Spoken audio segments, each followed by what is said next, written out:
Hello students, this is your 10th class. तो आज physics पढ़ना है, क्लास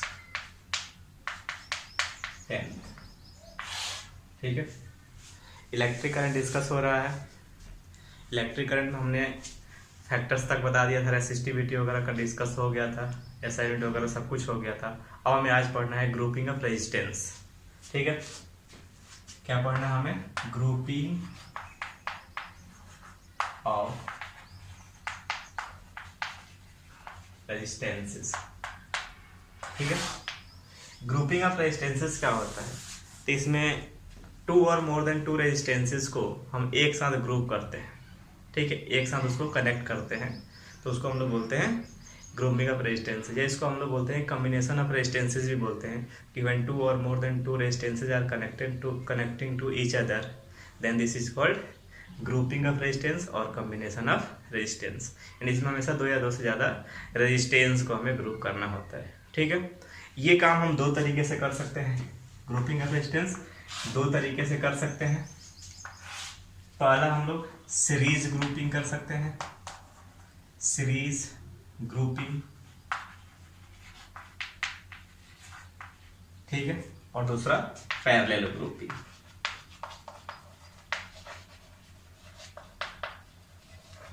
ये दो तरीका हमें रेजिस्टेंसेस को ग्रुप करने का या कंबाइन करने का।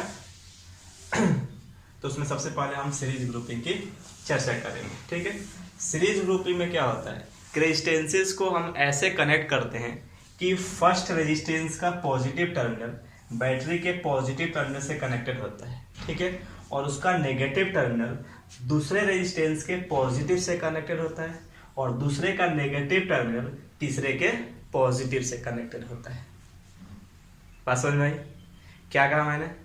कि in this type of grouping, यानी कि in series grouping, resistances are connected to each other in such a way that the positive terminal of first resistance is connected to the positive terminal of battery, and the negative terminal connected to positive terminal of second resistance, and the negative terminal of second connected to positive terminal of third resistance, and so on.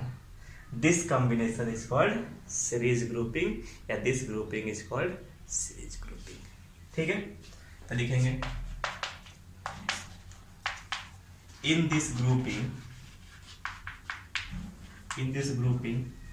positive terminal of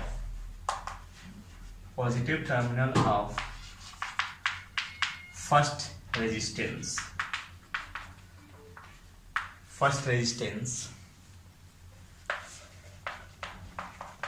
connected to positive terminal of battery, and negative end भी लिख सकते हैं, negative end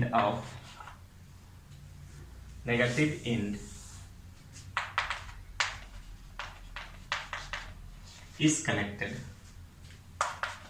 to positive end of second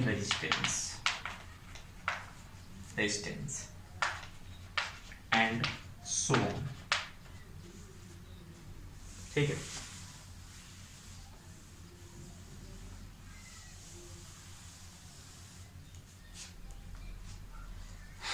ये आ गया आपका series grouping. इसको note कर लेंगे फटाफट, क्योंकि मैं बिठाऊंगा, जगह नहीं है इधर। इसको नोट कर लो। ठीक है, तो इस ग्रुपिंग हमें क्या करना है? तो पहले रेजिस्टेंस के पॉजिटिव तो बैटरी के पॉजिटिव से, जैसे यहाँ पे मैं एक सर्किट डायग्राम बना के देखा, जैसे मान लो ये फर्स्ट रेजिस्टेंस है। ठीक है, ये सेकंड रेजिस्टेंस है, ये थर्ड रेजिस्टेंस है। ठीक है, तो इसका ये पॉजिटिव टर्मिनल है, तो इसको हम कनेक्ट करेंगे बैटरी के पॉजिटिव टर्मिनल से। आप सभी जानते हैं कि जो इसमें से बड़ा जो लाइन होता है वो पॉजिटिव का होता है, छोटा वाला नेगेटिव का होता है। तो इसको हमने ऐसे कनेक्ट कर दिया। ठीक है, इसमें होगा पॉजिटिव, ये टर्मिनल तो ये क्या है? नेगेटिव है। इसका ये क्या है? पॉजिटिव है। ये क्या है? नेगेटिव। इसका ये पॉजिटिव और ये नेगेटिव। तो जो लास्ट का रेजिस्टेंस होता है उसका नेगेटिव टर्मिनल किसे कनेक्ट करते हैं, बैटरी के नेगेटिव से, और फर्स्ट रेजिस्टेंस का पॉजिटिव टर्मिनल बैटरी के पॉजिटिव टर्मिनल से कनेक्ट करते हैं। तो ये क्या होता है, ये सीरीज ग्रुपिंग होता है रेजिस्टेंसेस का, राइट। हम इसका पहले डेरिवेशन करेंगे, उसके बाद आगे बढ़ेंगे, ठीक है।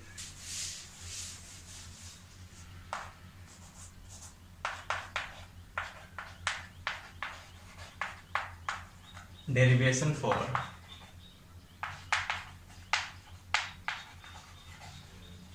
Equivalent resistance.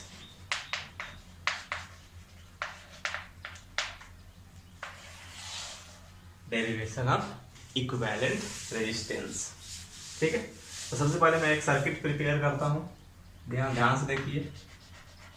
ये एक रेजिस्टेंस हो गया, ये एक रेजिस्टेंस हो गया, ये एक रेजिस्टेंस हो गया, ठीक है। यहां से हमने क्या किया, इससे एक बैटरी कनेक्ट किया, ठीक है, और इसको हमने यहाँ से सर्किट चालू कर दिया। पॉजिटिव, ये नेगेटिव, ये बैटरी का पोटेंशियल V है, ठीक है। अब यहाँ से करंट I यहाँ से फ्लो हो गया, ठीक है। तो इसका रेजिस्टेंस मैं मान लेता हूँ R1 है, ये R1 है, ये R2 है, ये R3 है। ये करंट I यहाँ से गया, तीनों से होते हुए यहाँ से I वापस बैटरी में आ गया। ऐसे ये करंट चलता रहेगा, ठीक है, ऐसे, राइट। अब इसका इन तीनों रेजिस्टेंस के बदले हम क्या फाइंड कर रहे हैं, इक्विवेलेंट रेजिस्टेंस फाइंड कर रहे हैं। यानी हम ये चाह रहे हैं कि इन तीनों रेजिस्टेंस के बदले कोई एक ऐसा रेजिस्टेंस बनाया जाए जो इन तीनों के इफेक्ट के बराबर हो, राइट। तो सबसे पहले हम यहाँ पे क्या करेंगे, ओम्स लॉ को यूज करेंगे, ठीक है। क्योंकि अब देखिए यहाँ से कि ये जो रेजिस्टेंस है इसके दो टर्मिनल है, ये टर्मिनल है, ये टर्मिनल है। इसको मैं मान लेता हूँ कि ये ए है, ये मान लेता हूँ ये ए है, और ये बी है, इसको सी मान लेता हूं मैं, और इसको डी मान लेता हूं, ठीक है। इसको ए यहां पे देता हूं मैं, ये बी हो गया। तो अब ए और सी के बीच पोटेंशियल डिफरेंस को मैं V1 मान लेता हूं, कोई दिक्कत है। उसी तरह सी और डी के बीच पोटेंशियल डिफरेंस को मैं V2 मान लेता हूं, और डी और बी के बीच को मैं V3 मान लेता हूं, ठीक है। क्या ये तीनों पोटेंशियल मिल के इस टोटल पोटेंशियल के इक्वल होगा? तो हमारा इक्वेशन यहां से क्या बना, हमारा इक्वेशन बना यहां से कि V1 plus V2 plus V3 equal to V, या V इक्वल टू मैं यहां से ऐसे लिखते हैं। ये हमारा एक इक्वेशन बना ऐसे, ठीक है। अब हमें किसी भी तरह हमें क्या करना है, V1 V2 V3 का वैल्यू फाइंड करना है। तो हम क्या करेंगे, using Ohm's law, using Ohm's law. Ohm's law क्या होता है, V इक्वल टू IR, ठीक है। तो यहां से V1 क्या हो जाएगा, अब देखिए यहां से कि हर रेजिस्टेंस में I करंट फ्लो हो रहा है, हर रेजिस्टेंस में I करंट फ्लो हो रहा है, यहाँ भी I जा रहा है, यहाँ भी I जा रहा है, यहाँ भी I जा रहा है। तो करंट का वैल्यू कांस्टेंट है, तो इस रेजिस्टेंस अलग अलग होने की वजह से यहाँ पे पोटेंशियल डिफरेंस अलग अलग होगा। इसका मतलब यहाँ V1 इक्वल हो जाएगा IR1, V2 इक्वल हो जाएगा IR2, V3 इक्वल हो जाएगा IR3, ठीक है। ये वैल्यू को पुट करेंगे इक्वेशन ए में, यहाँ पे लिख देता हूँ पुटिंग दिस वैल्यूज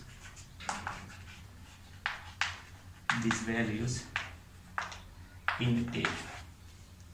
यहाँ से आ गया V equal to IR1 plus IR2 plus IR3, ठीक है। यहाँ V इक्वल हो जाएगा, सब में I कॉमन है तो I को हमने बाहर निकाला, ये हो गया R1 plus R2 plus R3। अब इस I को इधर लेके आ जाएंगे तो आ जाएगा V अपॉन I, ये हो गया R1 plus R2 plus R3, ठीक है। नाउ अब मैं क्या करता हूँ कि एक इक्विवेलेंट रेजिस्टेंस को मैं R इक्विवेलेंट मान लेता हूँ, ठीक है। Let equivalent resistance be REQ। Then ये जो इक्विवेलेंट रेजिस्टेंस है वो पूरे रेजिस्टेंस के बदले एक पूरा तीनों रेजिस्टेंस के बदले इफेक्ट कर इसका इफेक्ट हो रहा है। इसका मतलब जो R इक्विवेलेंट हो जाएगा क्या ये total potential difference upon total current हो जाएगा। क्या ये चीज मैं यहाँ पे पुट कर दूं तो यहाँ पे क्या हो जाएगा R equivalent equal to R1 plus R2 plus R3। ठीक है, तो यहाँ पे क्या देख रहे हैं कि इक्विवेलेंट रेजिस्टेंस क्या आया तो तीनों रेजिस्टेंसेस के न्यूमेरिकल सम के बराबर आए, अलजेब्रिक सम के बराबर आए। यानी कि सीरीज कॉम्बिनेशन में जो इक्विवेलेंट रेजिस्टेंस होता है वो sum of algebraic sum of all individual resistances होता है। ठीक है, तो यहाँ पे करना क्या था, इसमें क्या ध्यान रखना है कि इसमें जो करंट होता है वो कांस्टेंट रहता है। ठीक है, तो इसमें मैं क्या लिख सकता हूँ 10 equivalent resistance in series grouping is the algebraic sum of all the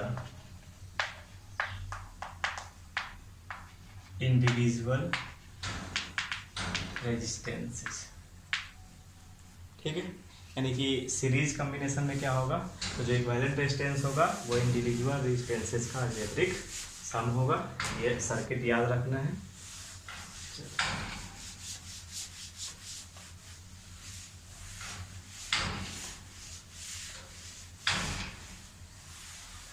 ठीक है, अब यहाँ से क्या देखना है पैरेलल कॉम्बिनेशन देखना है, ये पैरेलल ग्रुप। ठीक है, पैरेलल ग्रुपिंग में क्या करना है कि जितने भी इंडिविजुअल रेजिस्टेंसेस हैं उन सभी के पॉजिटिव टर्मिनल को बैटरी के पॉजिटिव टर्मिनल से और नेगेटिव टर्मिनल को बैटरी के नेगेटिव टर्मिनल से कनेक्ट करते हैं। ठीक है, इन this type of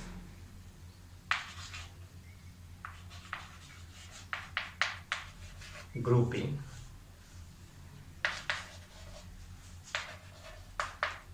the resistances are combined such a way that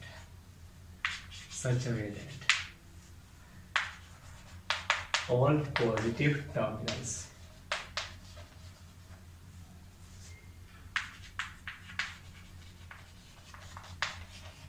connected to positive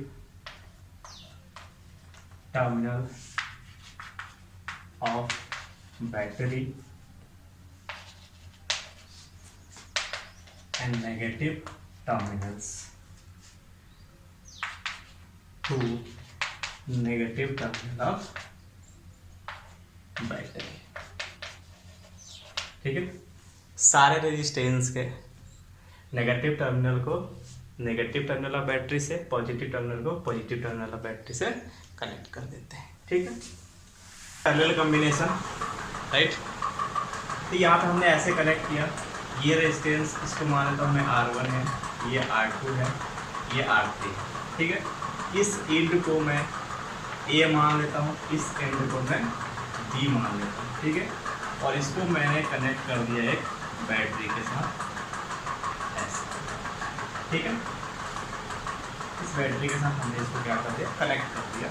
ये इसका पॉजिटिव टर्मिनल है, ये नेगेटिव टर्मिनल है। ओके, ये नेगेटिव टर्मिनल है। मान लीजिए दोनों पॉइंट पे विशिष्ट बैटरी की पोटेंशियल है वो क्या है V है। राइट, अब चलिए, अब यहाँ से ये करंट यहाँ से I निकला, ये I करंट यहाँ पे इसके पास 3 पाथ हैं। ठीक है, तो तीनों पाथ में रेजिस्टेंस के अकॉर्डिंग करंट का वैल्यू डिवाइड हो जाएगा। तो मान लिया कि इस वाले पाथ में I1 करंट गया, इस वाले पाथ में I2 करंट गया, इस वाले पाथ में I3, ठीक है। फिर ये तीनों इधर से आके, है ना, ऐसे यहाँ पे ये I वापस इसमें बैठ गई, ठीक है।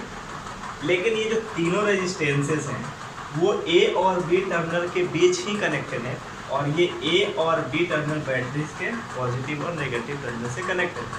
इसका मतलब ये हुआ कि A और B के बीच जितना पोटेंशियल डिफरेंस है, क्या वो बैटरी के पोटेंशियल के बराबर है?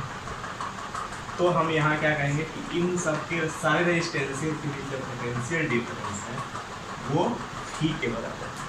इसका मतलब कि पोटेंशियल डिफरेंस सेम है, तो वैल्यू ऑफ करंट अलग अलग। तो यहाँ पे इक्वेशन हमारा क्या बनेगा? क्या हमारा I equal to I1 plus I2 plus I3 बना, क्योंकि यहाँ से करेंट ये I डिवाइड हो गया I1 I2 I3, फिर तीनों प्लस होकर यहाँ पे I हो गया, ठीक है। तो अगेन यूज करेंगे हम Ohm's law, using Ohm's law, ठीक है। तो ओम्स लॉ में हमें क्या क्या कहा जाता है कि V equal to I R। तो क्या यहाँ I equal to V upon R हो जाए, ठीक है। अब यहाँ से देखिए, क्या हमें I1 का वैल्यू लिखना है? क्या I1 इक्वल टू, ये V कांस्टेंट है सभी रेजिस्टेंसेस के लिए, तो V अपॉन R1 हो जाएगा ये, राइट। उसी तरह अगर I2 में लिखूँ, ये हो जाएगा V अपॉन R2 हो जाएगा, I3 हो जाएगा V अपॉन R3। ये सारे वैल्यूज को, है ना, यहाँ पे पहले लिख दे, putting this values in A, ठीक है, A में पुट किया, तो ये क्या हो जाएगा? देखो यहाँ से ध्यान से, I equal to V upon R1 हो जाएगा plus V upon R2 plus V upon, right. इसको सिंप्लीफाई करता हूँ, I इक्वल टू, क्या ये V यहाँ से कॉमन हो जाएगा, ठीक है। ये आ जाएगा यहाँ से 1 upon R1 plus 1 upon R2 plus 1 upon R, right. क्या ये V को इधर मैं लेता हूँ, तो ये हो जाएगा I upon V equal to 1 upon R1 plus 1 upon R2 plus 1 upon R, हो जाएगा। अब मैं मान लेता हूँ कि let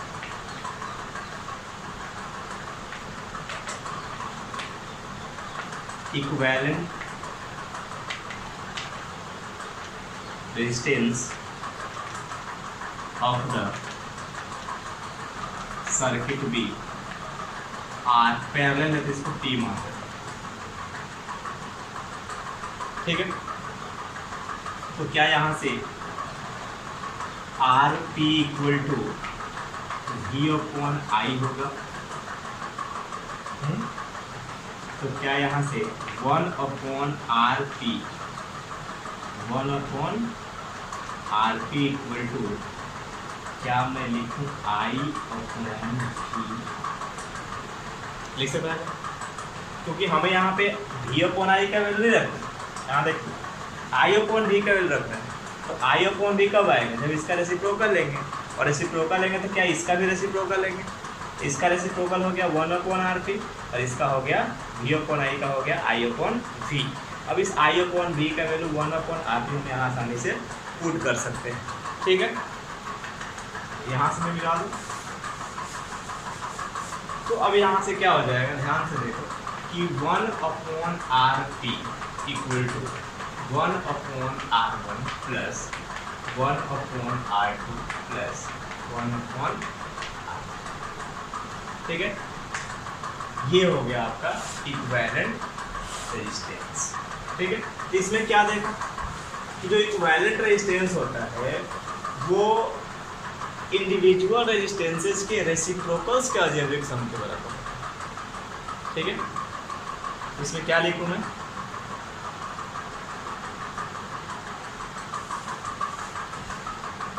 equivalent resistance, equivalent resistance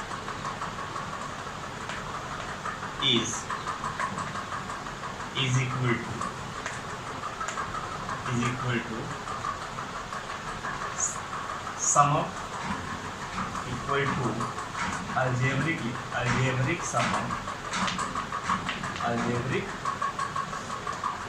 sum of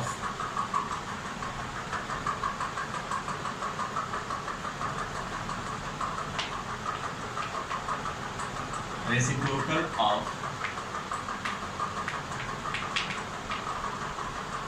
individual resistances।